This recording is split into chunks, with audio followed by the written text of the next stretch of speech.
ನಮ್ಮಯ್ಯ ಹೊರಟು ನಿಂತಹ ನಿನ್ನನ್ನು ತಡೆದು ಬಾಗಿಲಿನ ಬುಡದಲ್ಲಿ ಕೆಡದು ಬಿದ್ದು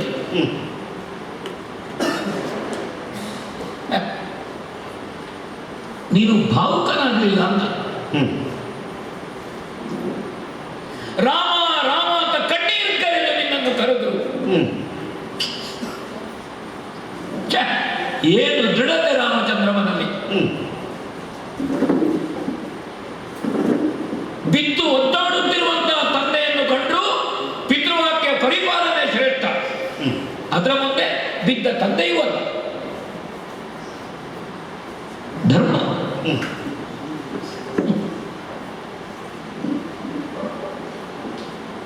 ಅಣ್ಣ ಭರತನಿಂದ ತಂದೆಯವರ ಮರಣದ ವಾರ್ತೆಯನ್ನು ಕೇಳಿದೆವು ಚಿತ್ರಕೂಟದಲ್ಲಿ.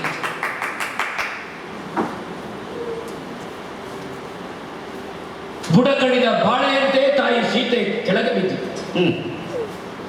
ಅಷ್ಟರವರೆಗೆ ಬುಸುಗುಟ್ಟಿದ್ದಂತಹ ನಾನು ಕೆಳಗೆ ಬಿದ್ದೆ. ನೀನು ದೃಢಚಿತ್ತನಾಗಿ ಸಾವರಿಸಿಕೊಂಡು ಅವರ ಔರ್ಧ್ವದೇಹಿಕವನ್ನು ಮಾಡಿ ಬಂದ ಅವರಿಗೆ ಇದ್ದ ನಮಗೆ ಸಮಾಧಾನದ ಮಾತುಗಳನ್ನು ಹೇಳಿದವಣ್ಣ ನೀನು.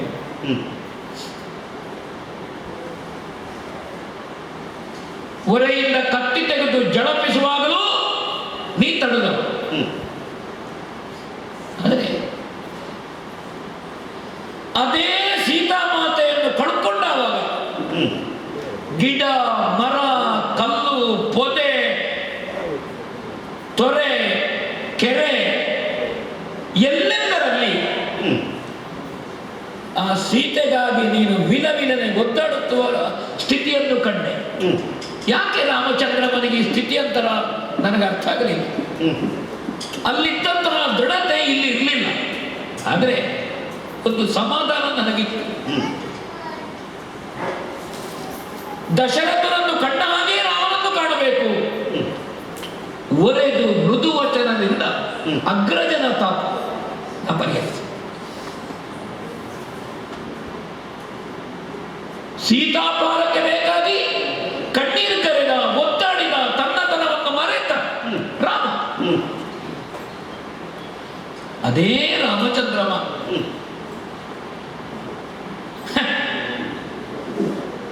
ರಾವಣ ವಧೆಯಾಗಿ ಇನ್ನೇನು ರಾಮ ಸೀತೆಯರು ಒಂದಾಗುವಂತ ಅಪೂರ್ವ ಕ್ಷಣಕ್ಕೆ ಬೇಕಾಗಿ ನಾವು ಕಾದಿದ್ದೇವೆ.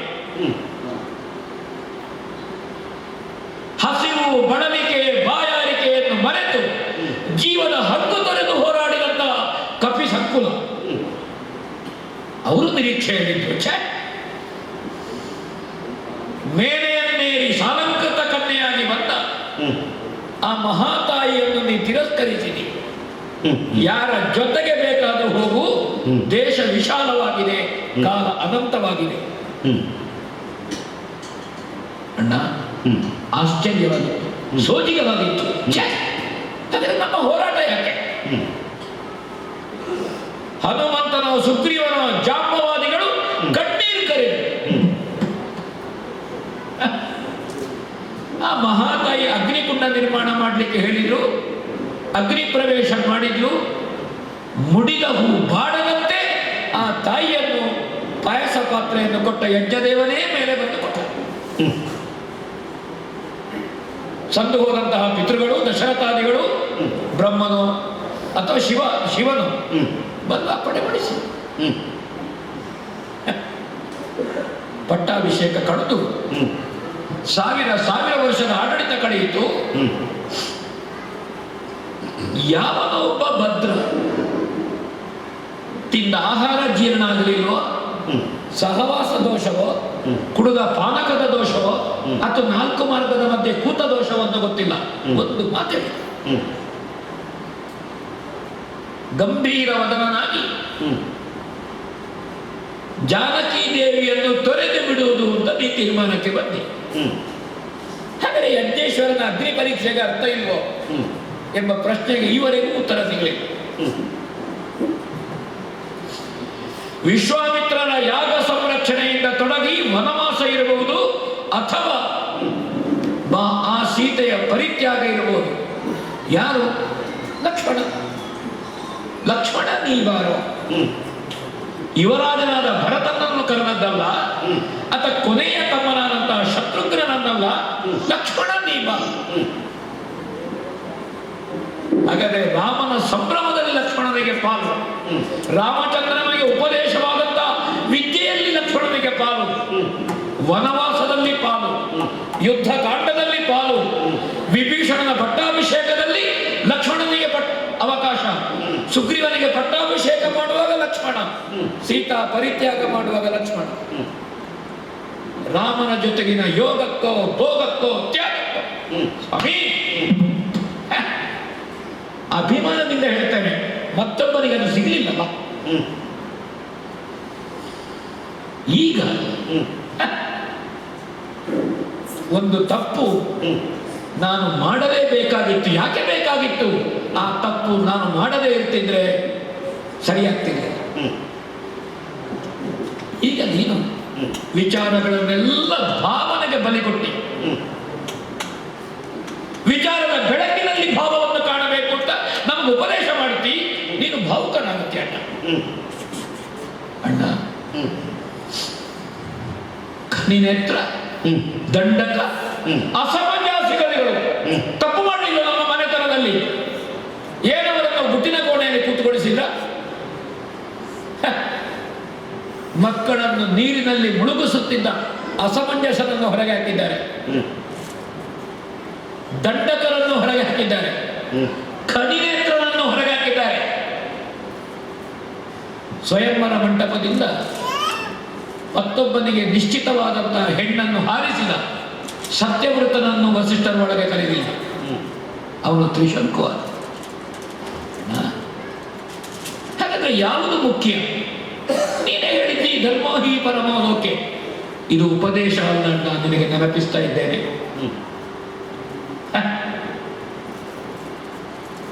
ಆರಾಧನೆಗೆ ದೇವರು, ಅನುಷ್ಠಾನಕ್ಕೆ ಧರ್ಮ, ಆಡಲಕ್ಕೆ ಸತ್ಯ ಅಲ್ಲವೇ? ಸತ್ಯ ಮಾತ. ಆ ಕಾರಣದಿಂದ ನೀ ಬೇರೆ ಅಲ್ಲ, ನಾ ಬೇರೆ ಅಲ್ಲ. ರಾಮನ ಸಂತೋಷದಲ್ಲಿ ಲಕ್ಷ್ಮಣನಿದ್ದಾನೆ, ರಾಮನ ವನವಾಸದಲ್ಲಿ ಲಕ್ಷ್ಮಣನಿದ್ದಾನೆ, ರಾಮನ ವೃತ್ತನಿಷ್ಠದಲ್ಲಿ ಲಕ್ಷ್ಮಣ ಇದ್ದಾನೆ. ಹಾಗಾದ್ರೆ ರಾಮನ ಅನುಜ್ಞೆ ಯಾವುದು? ನನಗೆ ಪ್ರತಿಯೊಂದು ರಾಮಪ್ರಸಾದ. ರಾಮಪ್ರಸಾದ ಅಂತ ಹೇಳುವಾಗ ನಾಲಿಗೆಗೆ ರುಚಿಯಾದ್ದು ಮಾತ್ರ ರಾಮಪ್ರಸಾದ ಅಂತ ಹೇಳಲಿಕ್ಕೆ ಇಲ್ವಲ್ಲ. ಕಹಿಯಾದ್ರೂ ರಾಮಪ್ರಸಾದವೇ, ಬಿಸಿಯಾದ್ರೂ ರಾಮಪ್ರಸಾದವೇ. ರಾಮಪ್ರಸಾದದಲ್ಲಿ ಮತ್ತೆ ಆಯ್ಕೆ ಇಲ್ಲ, ರಾಮಪ್ರಸಾದ. ಅದಕ್ಕಾಗಿ ನಾನು ಹೇಳ್ತೇನೆ, ನನ್ನಲ್ಲಿ ಹಾಗಾದ್ರೆ ಪಾತ್ರ ಅಂತೂ ಇಲ್ವೋ ಅಂತ ಕೇಳ್ತೇನೆ. ಯಾವುದು ನಾನು ಕಾವಲು ಕಾಯುವಾಗ ನೀ ಹೇಳಿದ್ದೀಯೋ ತಪ್ಪಿದರೆ ಯಾವುದು ದಂಡ? ಹಾಗಾದ್ರೆ ನಿನ್ನ ದಂಡನೆಗೆ, ರಾಮನ ದಂಡನೆ ಅಂದ್ರೆ ರಾಮಪ್ರಸಾದ ಅಂತ ಅರ್ಥ. ಸಿಟ್ಟು ಬಂದು ನಿನ್ನನ್ನು ಮುಳುಗಿಸಿಕೊಳ್ತೇನೆ ಅಂತ ಅಮೃತ ಭಾಂಡದಲ್ಲಿ ಮುಳುಗಿಸಿದಂತೆ ಒಬ್ಬರನ್ನು. ಹಾಗಾದ್ರೆ ನೀನು ಕತ್ತು ಹಿಡಿದು ಮುಳುಗಿಸಿದ್ರೆ ಅದು ಅಮೃತ ಭಾಂಡ ಅಂತ ಅರ್ಥ. ಅದಕ್ಕಾಗಿ ಅಣ್ಣ, ನನ್ನಲ್ಲಿ ನಿನಗೆ ಅಚಲವಾದ ಪ್ರೀತಿ ಉಂಟು ಅಂತಾದ್ರೆ, ಇಲ್ಲದಿದ್ರೆ ಇಲ್ಲ, ನನಗೆ ಬೇಸರವೇ ಇಲ್ಲ. ಅಥವಾ ನಿನ್ನ ಕೃಪಾಮೃತವನ್ನು ಸುರಿಯುವಂತಹ ನಂಜಿಲ್ಲದ ಪಾರಿಶುದ್ಧವುಳ್ಳ ಪಾತ್ರ ಲಕ್ಷಣದಂತೂ ಹೌದು ಅಂತಾದ್ರೆ, ನಿನ್ನ ಅನುಗ್ರಹ ವಿಶೇಷತೆಗೆ ನನಗೆ ಅರ್ಹತೆ ಉಂಟು ಅಂತಾದ್ರೆ, ಅಣ್ಣ ಬೇಡ. ಧರ್ಮ ಮಾರ್ಗದಲ್ಲಿ ನಾನು ನಡೆದಿದ್ದೇನೆ ಅಂತ ನಿನಗೆ ವಿಶ್ವಾಸ ಇದ್ರೆ, ಇಲ್ಲದಿದ್ರೆ ಹೇಳು, ಧರ್ಮ ಮಾರ್ಗದಲ್ಲಿ ನೀನಿಲ್ಲ ಲಕ್ಷ್ಮಣ ಅಂತ, ಬೇಸರ ಇಲ್ಲ. ಸೀತಾಮಾತೆಗೆ ಹೇಳಿದ್ದಿ, ದೇಶ ವಿಶಾಲವಾಗಿದೆ, ಕಾಲ ಅನಂತವಾಗಿದೆ. ನನಗೆ ಈಗಲೂ ನೆನಪುಂಟು, ದೇಶ ವಿಶಾಲವಾಗಿದೆ, ಕಾಲ ಅನಂತವಾಗಿದೆ. ಹೇಳು.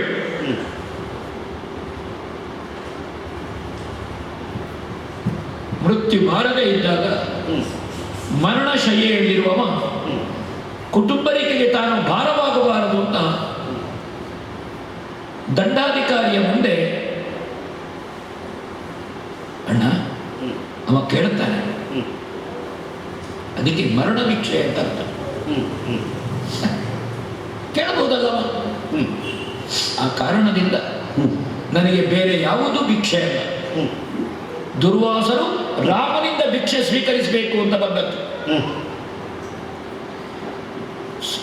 ಊರ್ಮಿಳೆಯ ಜೊತೆಗಿರುವಂತಹ ಲಕ್ಷ್ಮಣನಲ್ಲಿ ರಾಮನ ಪ್ರಾತಿನಿಧ್ಯವನ್ನು ಹೇಳಿದ್ದೀನಿ.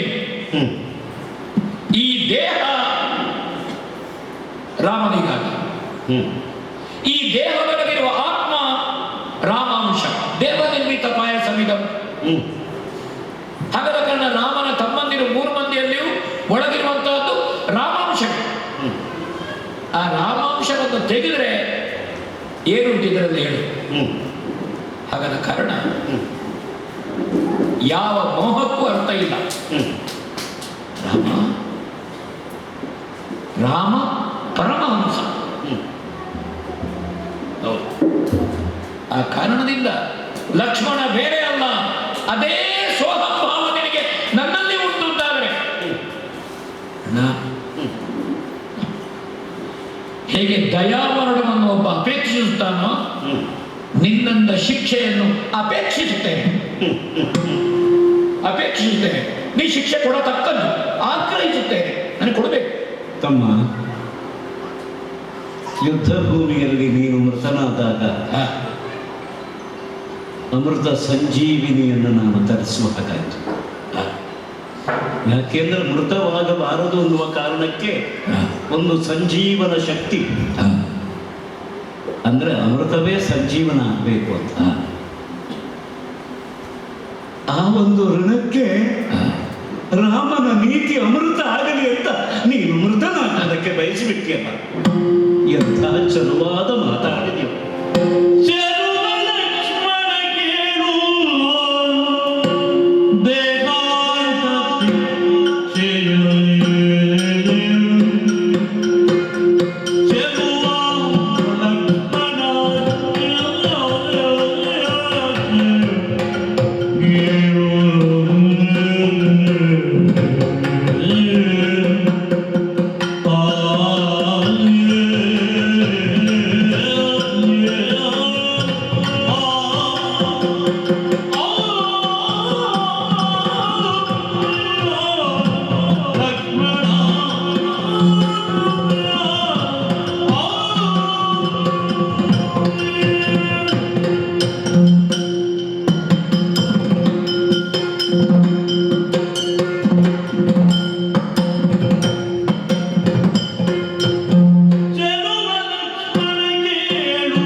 ತಮ್ಮ, ಅಣ್ಣ, ನನ್ನ ಒಡನಾಟದಲ್ಲಿ ಬಂದಿರುವ ಅನೇಕ ವ್ಯಕ್ತಿಗಳಿರಬಹುದು.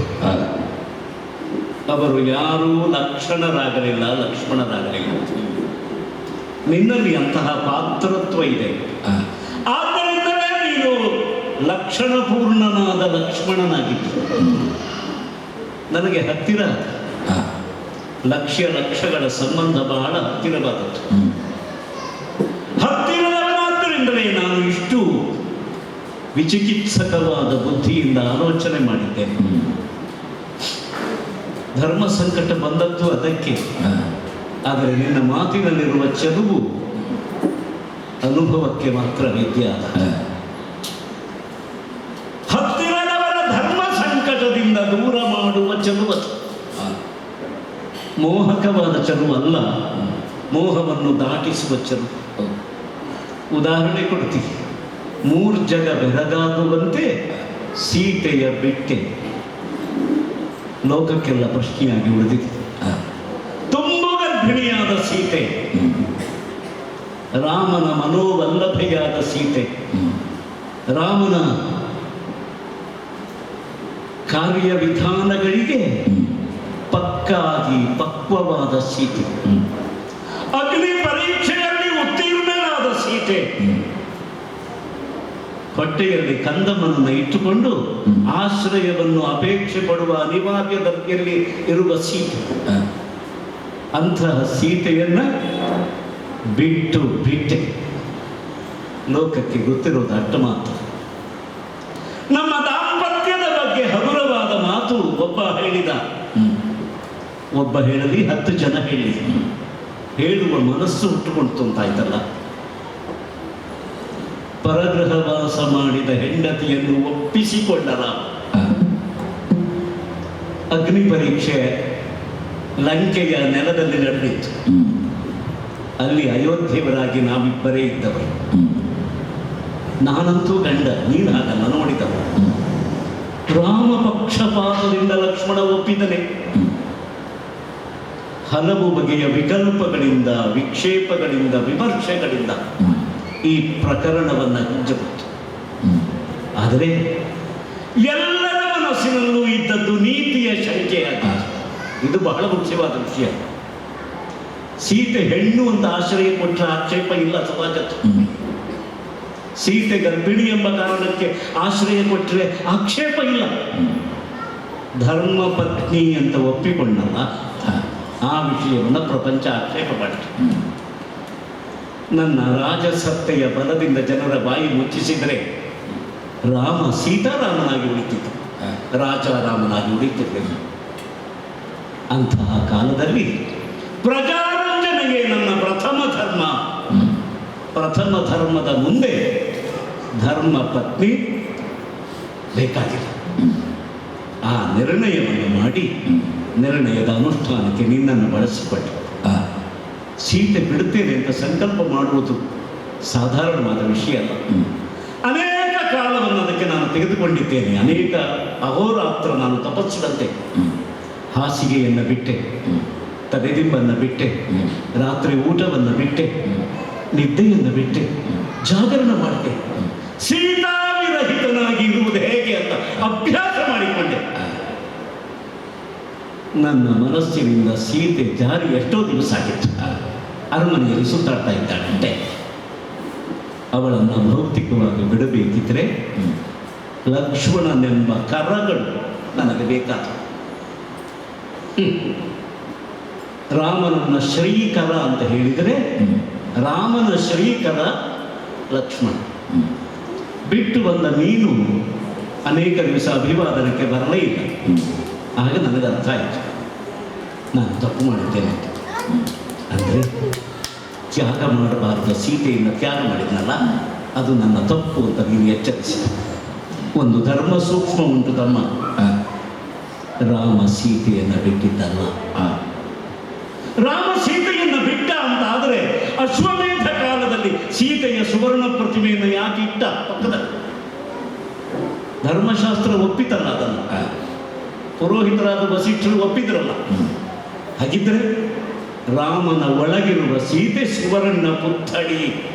ಭೌತಿಕ ಭಾಗದ ಸ್ನಾನ ಮಾಡದೇ ಇದ್ದರೆ ಕೆಟ್ಟ ವಾಸನೆಯನ್ನು ಕೊಡುವ ಮೈ ಅಲ್ಲ ಅದು. ಸುವರ್ಣ ಪುತ್ಥಳಿ ರಾಮನ ಅಂತರಂಗದಲ್ಲಿರುವ ಸೀತೆ. ಅದನ್ನೂ ಸಮಾಜದ ಮುಂದಿಟ್ಟೆ. ಜನರೆಲ್ಲ ಸೀತೆಯನ್ನು ಗೊಂಬೆ ಅಂತ ತಿಳ್ಕೊಟ್ರು. ರಾಮನಿಗೆ ಸೀತೆ ಗೊಂಬೆ ಅಲ್ವ, ಅವಳು ಸುವರ್ಣ ಪುತ್ಥಳಿ. ಆದರೆ ಸೀತೆಯೇ ರಾಮನ ಬಿಟ್ಟು. ರಾಮನ ಹೋಳು ಮನಸ್ಸಿಗೆ ರಾಮನ ಸಂತತಿ ಹೋಳಾದಾಗ, ಲವ ಕುಶ ಎಂಬ ಇಬ್ಬರು ಮಕ್ಕಳಿದ್ದಾಗ ಮಕ್ಕಳನ್ನು ನನ್ನ ಮಡಿಲಲ್ಲಿ ಹಾಕಿದಳು. ತಾನು ಭೂಮಿಯಲ್ಲಿ ಇಳಿದು ಹೋದಳು. ಯಾರು ಬಿಟ್ಟಿದ್ದು? ರಾಮ ಸೀತೆ ಬಿಟ್ಟಿದ್ದ? ಸೀತೆ ರಾಮನನ್ನು ಬಿಟ್ಟಿದ್ದು. ಪ್ರಪಂಚ ಉತ್ತರ ಕೊಟ್ಟೆ, ನನಗೆ ಬೇಡ ಉತ್ತರ. ಆದರೆ ನನಗೊಂದು ವಿಷಯ ಅರ್ಥ ಆಯ್ತು. ರಾಮನ ಪರಿವಾರದಲ್ಲಿ ರಾಮ ಯಾರನ್ನೂ ಬಿಡುವುದಿಲ್ಲ. ಬೇಕಾದರೆ ರಾಮನನ್ನು ಅವರೇ ಬಿಡಬಹುದು. ಸೀತೆ ಆ ದಾರಿ ತೋರಿಸಿದ್ದಾಳೆ. ರಾಮನಿಗೆ ಉಪಯೋಗ ಇಲ್ಲ ಅಂತಾದರೆ ಸೀತೆಯೇ ರಾಮನನ್ನು ಬಿಡುತ್ತಾಳೆ. ಹಾಗೆ ರಾಮನಿಗೆ ಉಪಯೋಗ ಇಲ್ಲ ಅಂತಾದರೆ ಲಕ್ಷ್ಮಣನೇ ರಾಮನನ್ನು ಬಿಡುತ್ತಾನೆ. ರಾಮ ಲಕ್ಷ್ಮಣನನ್ನು ಬಿಡುತ್ತದೆ. ಇದು ಚದುವಾದ ದಾರಿ. ಈ ದಾರಿ ತೋರಿಸಿದೆಯಲ್ಲ, ರಾಮನ ದಂಡ ನೀತಿಯು ಅದೇ.